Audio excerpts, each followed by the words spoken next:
What up, everybody? It is the Sean B. Show. It is Thursday, January 4th. And we are back to talk Natty. We're going to talk Natty all day. But, I don't say all day. For the next hour, we're going to talk Natty. All right? Got a big game coming up Monday. And honestly, as big as NFL Week 18 is, I'll explain all this when we start the podcast. Let's start the podcast. How about we start the podcast? Can we do that? Can we start the podcast? All right. Get my shit together here. All right, look at us go. We're going to start the pod. Yeah, here we go.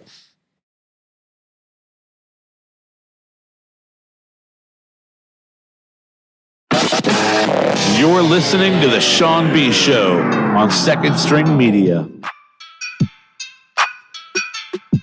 Hello, everyone, and welcome into the Sean B. Show. It is Thursday, January 4th, 2024.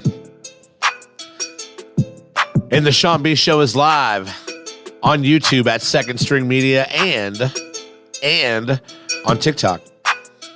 What up? How we doing? A lot to talk about today, okay?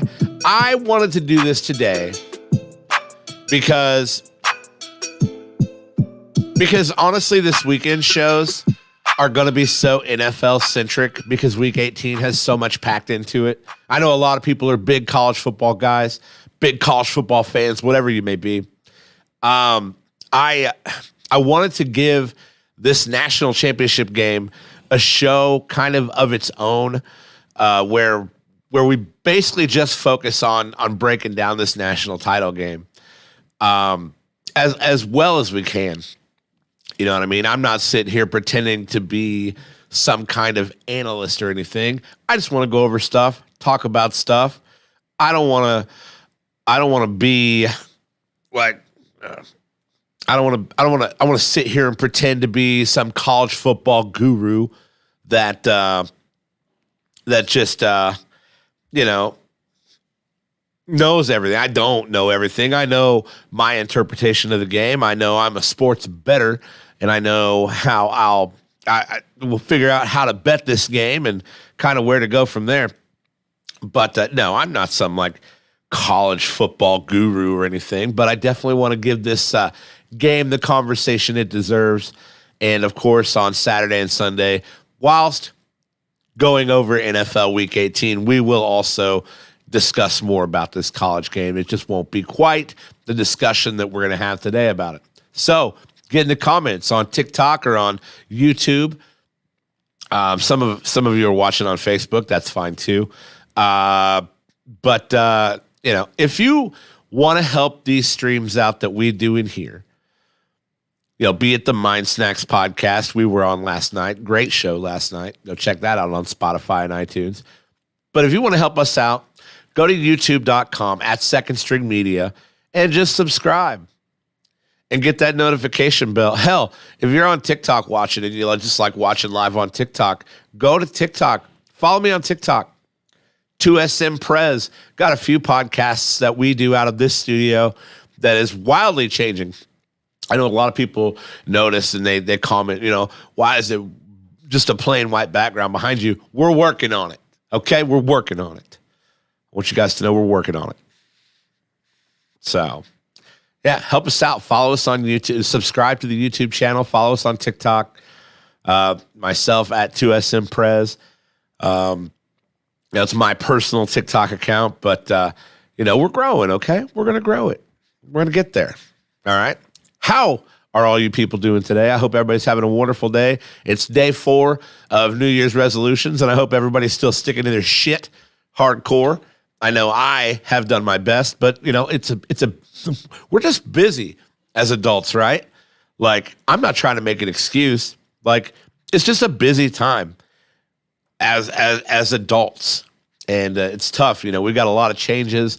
A lot of my personal resolutions involve what's going on in this studio and the new look we're trying to create in here so that we can become more creative and get better content out at the end of the day.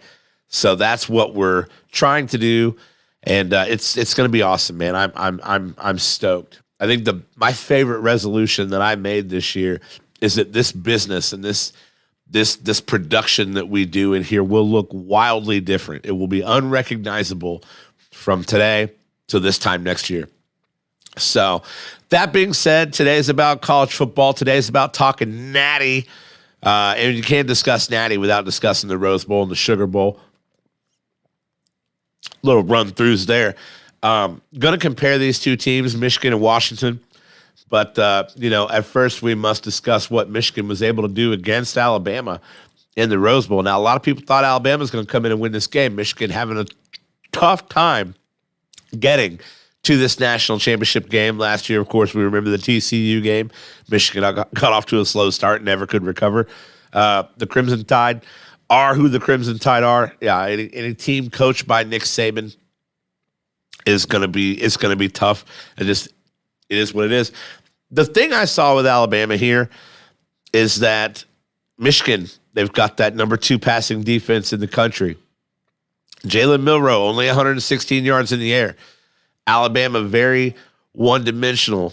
And even at that, Jace McClellan, 87 yards and 2 tuds, did a great job carrying the ball 14 times. But this Michigan defense is going to stifle you. And this is my fear with Washington, and I'll discuss this when we get to Washington. Let's go. Nick Graham's in the comments. Big Wolverine guy. Michigan is just this defense is so stifling that everybody's going to have trouble, especially if they make you one-dimensional. Now, Alabama, this game was gritty. This was a great game, and I said this to people while we were watching, and I said, this may very well be your national championship game. This is just, to me, I don't know. But then again, I'll say this. I think this game has a different makeup if Georgia were involved, if Georgia were that 4 seed in the college football playoff. I think a lot of people are glad they weren't, because I think Georgia's a better football team than Alabama, despite the result of the SEC championship game, which ultimately got Alabama here. But Michigan made them, I don't want to say one-dimensional, but I think it was a half a dimension either way. Isaiah Bond, 4 catches for 47 yards. That's not normal. Jace McClellan, 87 yards and 2 tuds. That's a good game. But Milroe only having 116 yards through the air, 16 of 23. I just don't know if that was ever going to be enough for Alabama to do what they do. Isaiah Bond was their leading receiver at 47 yards. Of course, Milroe only had 116, but this Alabama team was struggling to find something to do. This Michigan defense played really well.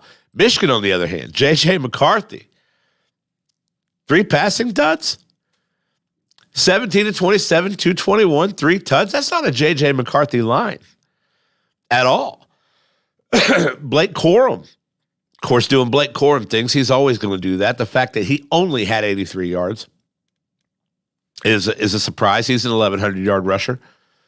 But that to me is your Michigan X factor, Blake Corum. And I knew that when I went to bet this game, and I saw that Blake Corum was minus 300 to score a touchdown. That is an insane number. That's a better than Christian McCaffrey number to score a touchdown in this game. That's unbelievable. And, of course, Corum did get his touchdown. Matter of fact, he had 2. He had a rushing tud and a receiving tud. 35 yards in the air. Roman Wilson leading the charge for the receiving core of Michigan. Of course, 73 yards on a tud. Tyler Morris coming out with another 45 and a tud. But J.J. McCarthy, to me, he was the guy that made the difference in this game. Because J.J. McCarthy, I like J.J. McCarthy. I don't know that he's a next-level quarterback by any means. In fact, I'm pretty sure he's not. But as a Wolverine, he's been kind of that Harbaugh offense game manager. But in this game, to come out, assert himself, 221 yards, 3 touchdowns against the Crimson Tide in the Rose Bowl, that's a great game. And that, to me, was the difference in this football game. That was the dimension that Alabama couldn't stop. Michigan, not an overly powerful offense. just a really good defense. Just a really, really good defense. And look, the Tide, couple field goals. Couple tuds. This Michigan defense played well. Here's my fear. When you talk about the Huskies, now we're going to move over here. We're going to see what won this game for the Huskies. And it's the same thing that wins every game for the Huskies. It's Michael Penix Jr., 29 of 38, 38 passing attempts, 430 yards, 2 touchdowns in the air. Ran for another 31. Dylan Johnson only having 49 yards, a little wild. Dylan Johnson's their guy. Now, he's an 1,100-yard rushing guy, too. But overall, Washington's not even in the top 50 nationally in rushing offense. So this is a very, very one-dimensional rushing offense. This was another great football game. One thing I will say, and I know they did this shit on purpose because ESPN runs this shit. What they got was 2 very good football games, Rose Bowl, Sugar Bowl, 2 great football games. And that's not what they got last year. Last year, Michigan TCU was just not a good football game. Georgia, nobody came close to beating Georgia last year. What they didn't want was another, what was that, a 56-point win in the national championship game? The Natty 56-point win. Is that what that was, I think? Not important. It was a big win nonetheless. Georgia dominated TCU. And ESPN and their people wasn't having that ever again. Now, what I'm excited about next year, this 12-team playoff, I don't know if that's going to make the games themselves any better. I know what it's going to create is it's going to create some matchups early in that tournament that might be a little one-sided. But the way they seed that thing, the way they seed this 12-team tournament, it's going to – I've said this a long time. If they would actually put together a end-of-season football tournament for college football, the culmination of this thing would be bigger than the Super Bowl. Now, the college football playoff has been close. It's been really good. Last year was not good. Last year was dog shit, but it didn't matter because Georgia was going to win always last year. Nobody was touching fucking Georgia last year. This year, Georgia looked like they might have that same dog in them. And what sucks is I truly believe, and I don't mean any disrespect to Michigan fans, but I truly believe that had Georgia won that SEC championship, this weekend you'd be seeing Georgia versus Washington. And I mean that, and I hate that. I don't want Michigan fans to boo me and whatever, talking shit. I'm not. I'm just saying. Call me wrong. Again, Michigan's defense is really good. Really good. Penix, though, 432 touchdowns. What's going to happen? What's going to happen when the number 1 passing offense in the country meets the number 2 passing defense in the country? Washington averages 350 yards a game through the air. Averages 350 a game through the air. Michigan averages allowing 152.6 yards a game through the air. That's a 200-yard swing. Now, Penix is really good. Heisman candidate. A lot of people thought he should have won it. That kid from LSU. God. Jaden Daniels. We'll see what happens to him. But Penix was a Heisman candidate the last 2 years. His line from the Sugar Bowl is remarkable. 29 of 38, 432 tuds. It's a remarkable line and a way to win a very good football game. He was obviously the guy. But this Michigan passing defense is so good. It's so good. So I don't know what's going to come of this. But I tell you what, I know how I'm going to bet it. I'm going to make the Michigan fans happy when I say this. I don't know if I can bet. I don't know if I can bet an over in this game. It's at 55.5. And I'm looking at the Michigan-Alabama score that only got to 47. It's two good defenses. Michigan doesn't necessarily win their football games by being overwhelming on offense. I mean, at the end of regulation, it was 20-20. That's a relatively low-scoring college football game. I'm cray-cray. I'm cray-cray. That's okay. That's okay. Under 55.5.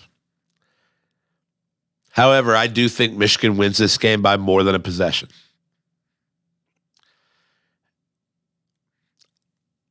I want to be stymied, though.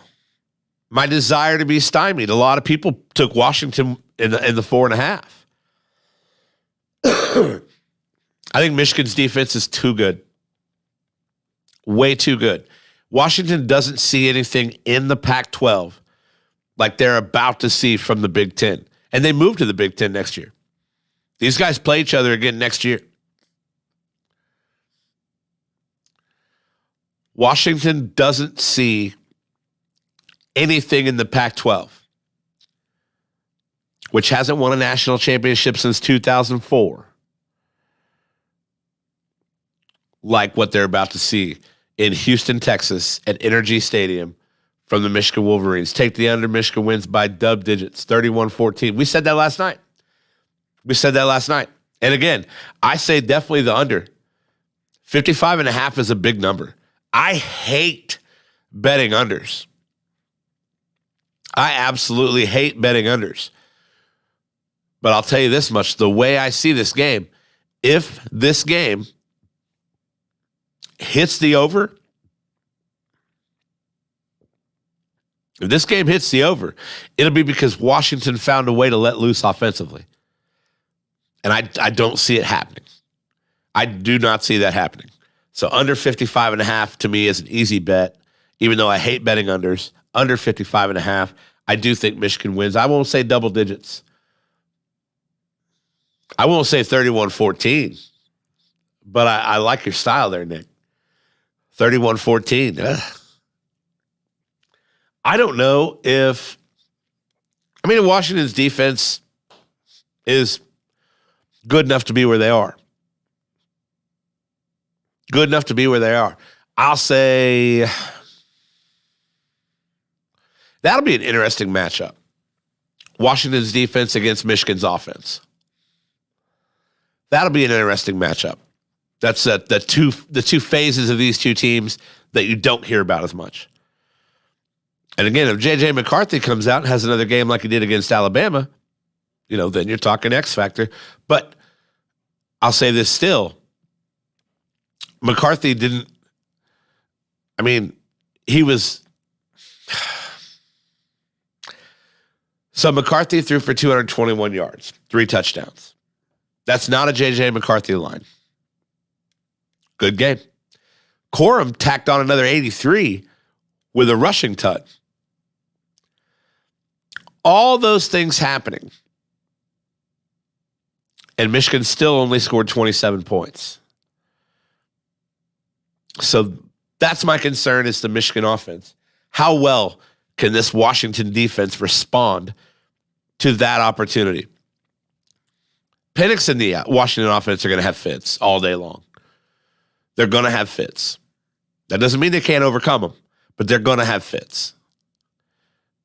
Michigan's defense is ridiculous, and I'm afraid for this. I'm afraid Washington is going to be so rush for 3, throw for 1. That makes more sense. That's more of a Michigan thing. For JJ to have 3 passing touchdowns. Now, one of them was to Blake Corum.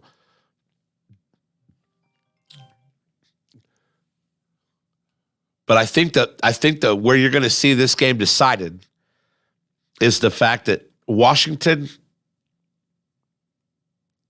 is going to need a lot from their run game. They're going to need to soften up this secondary, soften up this Michigan secondary with some measurable amount of run game. And Michigan, yeah, they're not a highly ranked rushing defense. They're a good rushing defense, but they're not like highly ranked like their passing defense is. I guess they're number 6 rushing defense. God, never mind. I looked down at my own fucking notes. Number 6 rushing defense. They allow 87.1 yards a game. My own fucking notes corrected me. So you got a feeling that Washington's going to just kind of be forced to be one-dimensional, and that's not a position you want to be in this game. That's not a good place for the Huskies to be.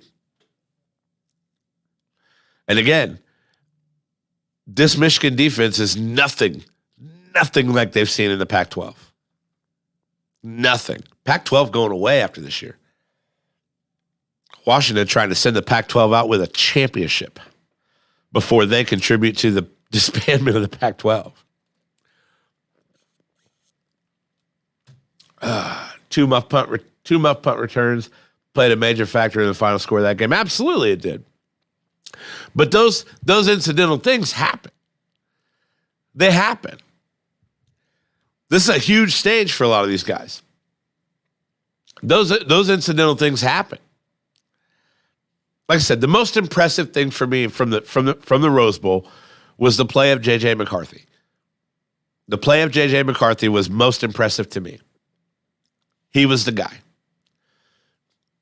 I know Blake Corum had a good game too, but it's tough to be impressed by Blake Corum. He's very good.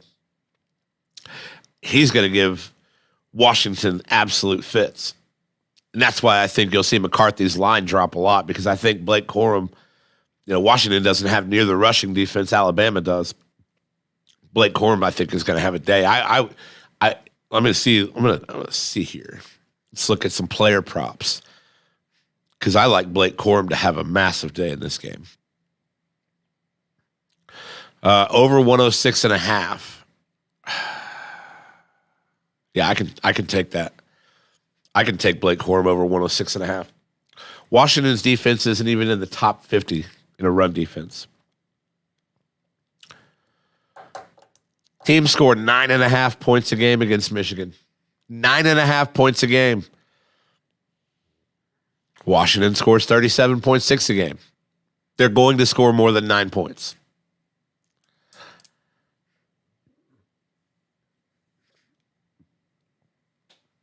To me, it's not a tough game to bet, Nick.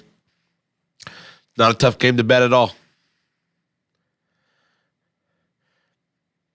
That prop for Blake Corum, 106.5 is a big number for a college running back. That's the key to Michigan winning this game. Blake Corum dominating the Washington defense. Maybe McCarthy too. I mean, McCarthy's passing yards down at 196.5. They've got Penix over 290.5 passing yards. To me, that I hate betting unders. 106.5 all day long. He'll have 25 carries. Well, right.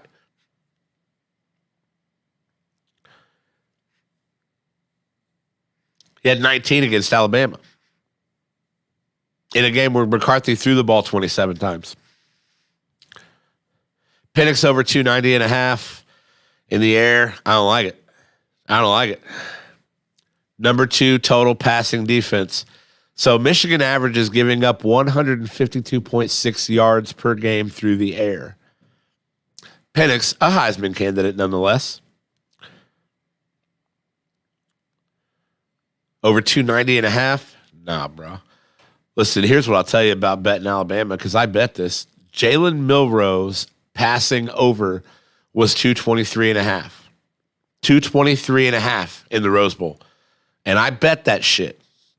223.5 threw for 116. Just over half of that. I bet that shit. Only because I thought Michigan was going to dominate Alabama. I thought Alabama was going to be playing from behind the whole time, and that wasn't the case at all. I give Alabama props. I don't think they belonged anywhere near this tournament. Prove a guy wrong. But even then, Michigan's still going Michigan. Yeah, they give up 87.1 rushing yards a game. They gave up almost 200 here. 150, 181, 192, 191. 191 rushing yards.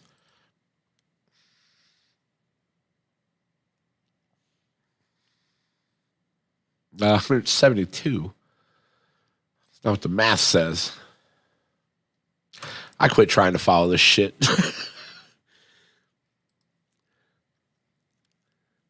Michigan's passing defense, number 2 in the country. They only give up 116 yards to Alabama. 172 rushing yards, which is actually more than double their average. Alabama did a good job on the ground. 288 total yards, Alabama's lowest total of the season. Again, Michigan's very good defensively, and that's where Washington's going to have fits because I feel like Washington is too one-dimensional offensively. Everything runs through Penix. Everything runs through Penix. Now, Dylan Johnson's very good running back. Very good running back. 49 yards on the ground in the Sugar Bowl. In a close game. 21 carries for 49 yards. 2.3 a carry. It's not a good number. Not a good number at all.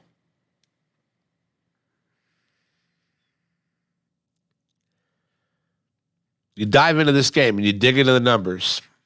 And again, numbers don't mean everything. Look, what matters is what teams show up to NRG Stadium Monday night in Houston for the Natty. That's what matters. But a lot of times numbers don't lie. You dive into this thing.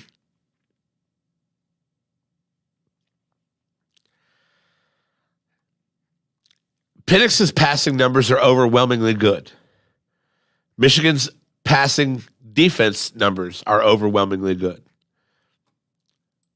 So let's go to the Rose Bowl. Jalen Milroe, 116 yards through the air. McClellan did a good job running, but that's all they had.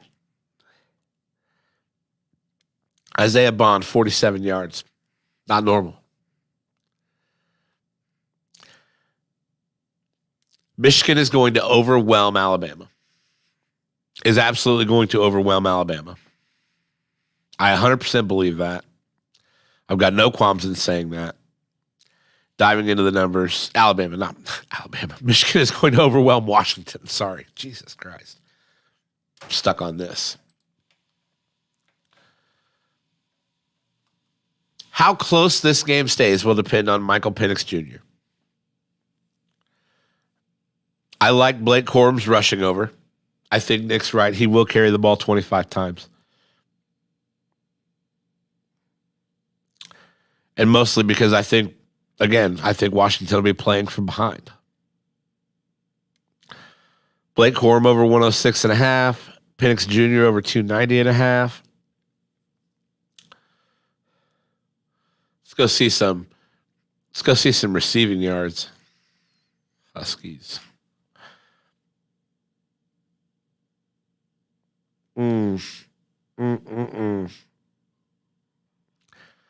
I like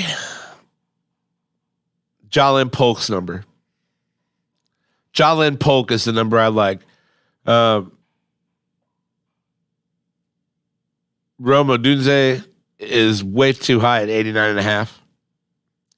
Jalen McMillan is at 61.5, where he was right around there against Texas. Jalen Polk, 51.5. He had a $122 against Texas. 51.5 out of that offense that mostly is that offense. If I'm going with a Husky to meet numbers, Jalen Polk is where I'm going. Jalen Polk over 51.5 receiving yards. Could also look at Jack Westover. I don't think 27.5 is a highly unattainable number. Again, it's just so much is going to depend on what Michigan does to this offense. It's going to be one-dimensional. It's going to be one-dimensional. But not the dimension you think. Washington's going to have to figure out how to get a passing game going. Dylan Johnson could soften up the defense, maybe get a little bit going underneath. That's not necessarily Washington's game. I don't know. Let's break this down all the way. We've talked enough. There's been enough chatter. So here's the bet. You've got good odds on Washington to win the game, and I'm actually a little surprised it's this close. Having kind of taken this last half an hour to go through all these numbers and dive into this deep, it's hard. It's hard to think that Washington to win is only plus 158. It's hard to sit here and think that the spread is only 4.5. I don't go anywhere near that over at 55.5 based on just how good Michigan's defense is. I don't go anywhere near Michael Penix Jr.'s passing over at 290.5. Again, I say these things. I want to be proven wrong. I want to be wrong. But this is just me as a bettor. Penix to go over 290.5 to get near 300 on Michigan. I don't know. I think Washington's got a real tough night coming. Michigan minus 4.5 is an easy bet for me. I like Blake Corum. 106.5 is high. It's high, and I say that looking at it from I look at a lot of NFL rushing overs, and you don't see a lot of NFL rushing overs. You don't see a lot of guys where their over is 106.5.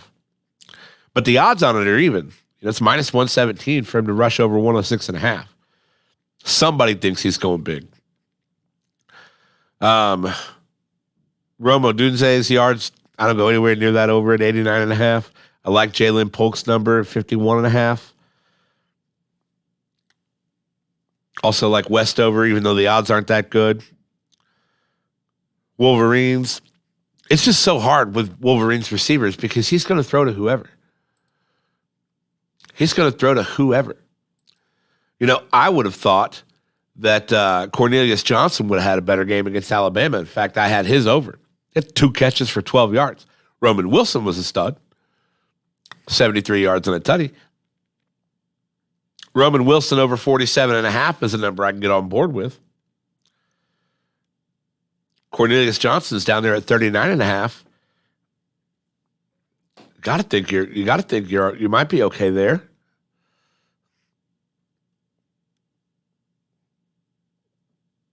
Colson Loveland. I don't know. Roman Wilson is the one I like at 47.5. If you're looking to bet a Wolverines receiver to get there, over 47.5 yards. Roman Wilson. Love it. Final bet. Michigan minus 4.5. That's the best bet. Under 55.5. If you bet unders, bet that one. I'm going to write all this down. Remember what I said. Michigan minus 4.5 to me is the best bet on this slate. Under 55.5.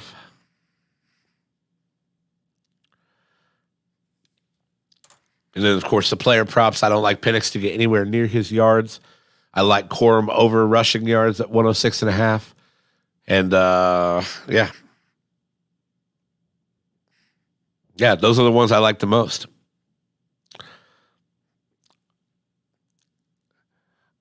The more I think about it, the more I think maybe betting a Michael Penix under is a terrible idea. God, this Michigan's defense is just so good. 290.5. 290.5. Michigan average is giving up almost half that. Just a little more than half that. Tough call there. Michigan minus 4.5. That's the best bet of the ball game. All right, the Sean B. Show has expired its knowledge of this national championship game. We'll continue again. Like I said, a little early to have this conversation, but I wanted to dive into this and get opinions from people as early as possible because I know that we're going to spend most of our time this weekend talking about NFL Week 18 because there's so much on the line. There's so much on the line Week 18 in the NFL season, especially if you're like me and you're a guy who's a fan of the Indianapolis Colts. So much on the line. I know my buddy Nick Graham's a big Lions fan. for whatever reason. Maybe because he's from that area. But Lions win the NFC North.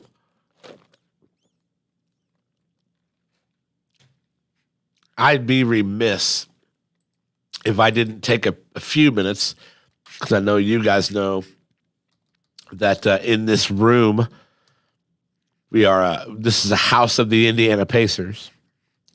And I'd be remiss not to talk about this basketball game that took place last night. I told my buddy Pete, now I don't mean to throw him under the bus, but my buddy Pete took the under on this game at 150 or 253.5. The under on a Pacers-Bucks game is the craziest bet this season that you can make, is the under on a Pacers-Bucks game. He took the under at 253.5. Sounds like a big number. You could have taken the over at 171.5, and you'd have got there. The big surprise, though, Pacers win by 12 last night, completing, I'm going to call it dominance of the Milwaukee Bucks. Okay? Because, you look at Giannis again last night, 26 and 11. Okay? Middleton had a good night. Dame had a good night. Pacers, too much. Tyrese Halliburton, 31 and 12. Pacers bench doing the work again, topping with 15 off the bench. Matherin another 16. Buddy 10. Isaiah 9. But Hallie was the star last night. 31 points, 12 dimes. Pacers win 142-130.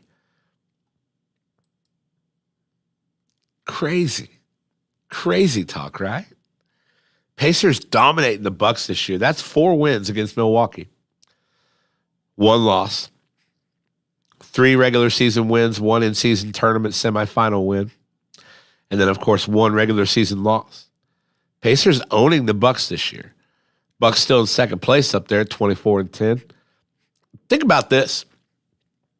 That semifinal, I don't believe counted toward the regular season record. So we're going to say it doesn't. So we're going to remove that.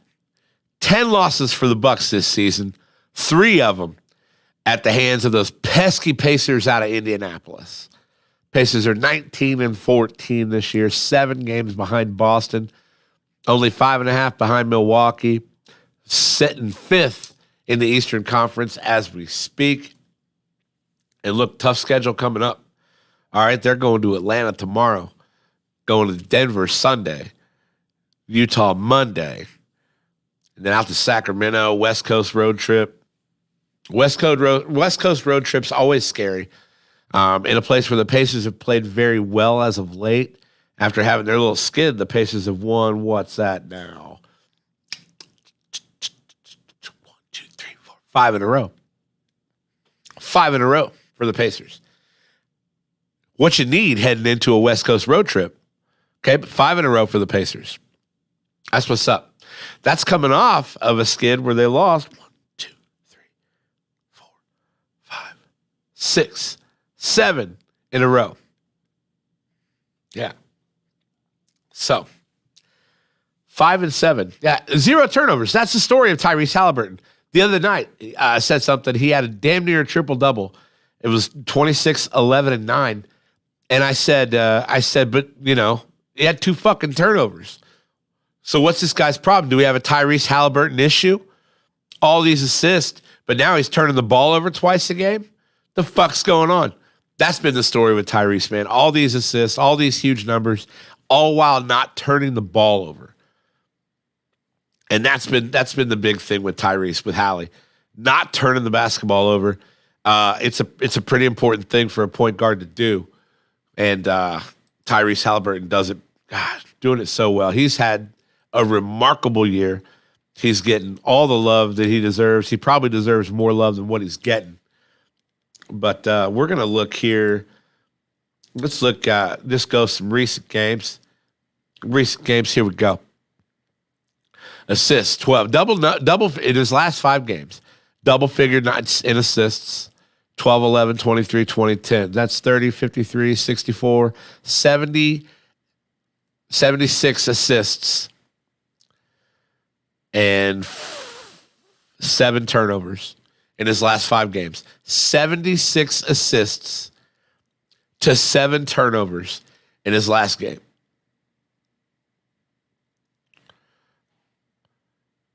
Yeah, and then I'm looking at the last 5.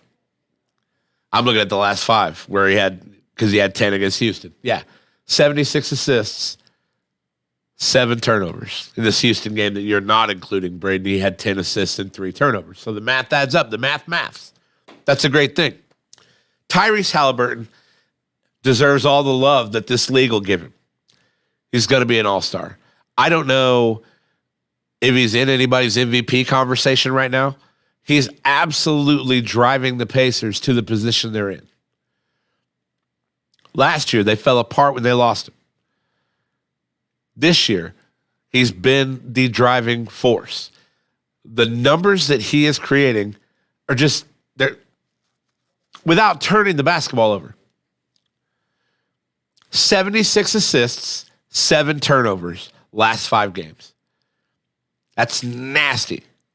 That's absolutely nasty. Hallie, baby. I don't know what else to say. Speaking of basketball,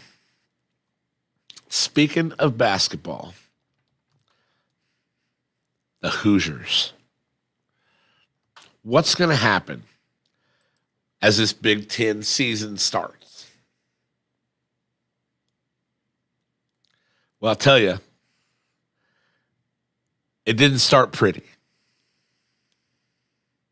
Not at all. I don't know what the fuck's... I don't know what. I mean, Kelly Ware's been good. Xavier Johnson comes back last night, gets the start. No points, 2 boards, 3 dimes. Who's done with Xavier Johnson? Guard play must get better. Yeah.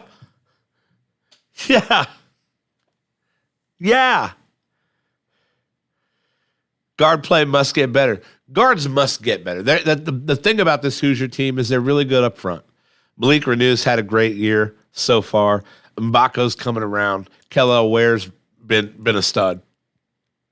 The backcourt, there's just nobody. There's nobody. I mean, the most exciting player is Trey Galloway. Gabe Cupps is afraid to shoot, it seems like. At least he doesn't turn the ball over like Xavier Johnson does. Anthony Leal's exciting when he comes off the bench. I don't. There's just nothing going on in this Hoosier backcourt. It's not that I don't even know that it's guard play must get better. We need to get better guards. Xavier Johnson's been in college since I can remember. And Trey Galloway is that prototypical Hoosier 6-man kid that comes in and works really hard. And he's had some bright spots. But I don't know. I don't see Trey Galloway starting on a team that I don't want to shit on anybody. Last night was atrocious. And look, a lot of people out there saying that the Hoosiers are going to start the Big Ten. They're going to lose 6 of their next 7. 6 of their next 7. Let's look at these games. Now, I believe that it was including the Nebraska game. So the only win the Hoosiers have coming up is at home against Minnesota next Friday. Ohio State at home. Rutgers in Piscataway. Minnesota. Of course, Purdue comes to town on Tuesday the 16th. Wisconsin, Illinois. Tough schedule coming up. Rutgers in Piscataway. That's never easy. Ohio State comes to Indiana. Let's find ourselves a betting line on that game. NCAA men. I don't know how far we're going to have to go. Probably not even out yet. That's Saturday. It's probably not even there yet. I don't know, man. I do think this Hoosier team can win 20 games. Last night was extremely discouraging. But I think we can win 20 games, get in the tournament. And at this point, with no backcourt, X is older than Hallie. With no backcourt, the idea of a deep run, the deep run we want to make every year, throw it out. And that's not who I am as a person. I'm an optimist. I'm not going to say this is a Coach Woodson problem yet. I'm not there yet. But I feel like we should have a backcourt. I don't know. I don't know where they missed. You got to be big in the Big Ten. I understand that. Kelly Ware's got a Zach Edey problem coming to town. You got to be big in the Big Ten. But guard play is, I mean, think of all the standout college guards that have won national titles. When I think of historic college basketball teams, I don't think of who their front court was. I got two guards in my head, point guards in my head. Even when I think about the last Indiana team to go to the national championship game, Jared Jeffries was a 3, but I'm thinking about Tom Coverdale. That's what I'm thinking about. Guard play, so important. And I don't know why our roster lacks capable guards. But it does. It's not pretty. Liam McNeely's coming next year.